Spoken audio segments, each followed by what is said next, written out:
And then perfect practice makes perfect.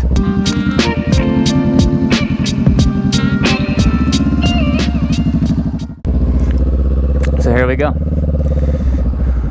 So we're starting out here. I'm pointing my nose. Now I'm already pointing my nose towards my next cone. Now I'm pointing my nose towards my next cone. Yeah, and these ones are spaced out pretty far now, so it's a lot easier. So we might have to make another adjustment to actually benefit from the practice. But you can still see how I'm pointing my nose, looking where I want to go next, aiming towards my next cone. I just did all that in first gear, so now we'll just do it in second gear. So we can roll through here pretty smoothly with a nice, steady, consistent speed. Using my friction zone, maybe just a tiny touch of throttle, and it'll get you right through there.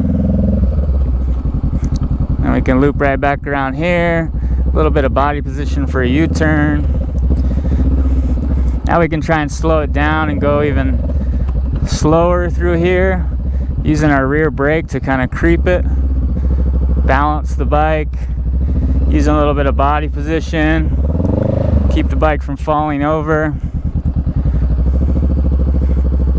You can go through here as slow as possible to really work on your balance, your body positioning on the bike, keeping the bike upright while you're not even moving.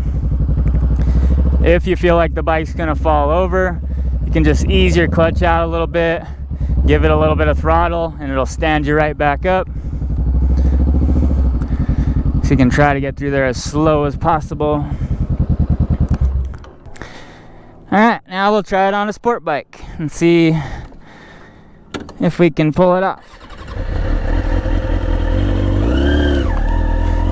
So, as long as you learn the technique on one motorcycle, you can transfer that technique to anything you ride, whether it be a cruiser, sport bike, Grom, whatever. Technique is technique is technique. As Moto Jitsu so poetically said. I love that.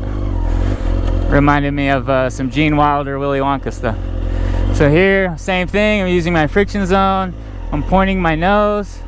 These sport bikes have a little bit less kind of play in the handlebars, but it's the same concept as far as using my friction zone, turning my bars. If I'm going too slow, then it's going to become harder to stay balanced. So I want to give it a little bit of throttle to stay upright. Use that friction zone if I'm starting to fall over.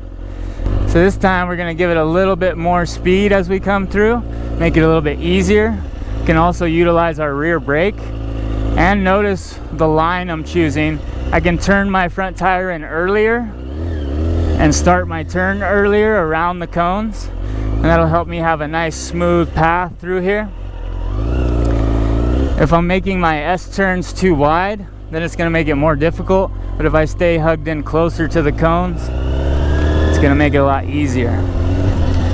So notice that first time I had trouble getting through, the bike wanted to fall over. I was going pretty slow. That second time I had a little bit of speed for stability. I was doing it in second gear. Now we're going in first gear here. We're going to slow it down just a little. Same big head turns. We're going to turn in earlier. If you can line your turn point up with the outside of that cone, then it's really going to help you to have a nice smooth S path through there.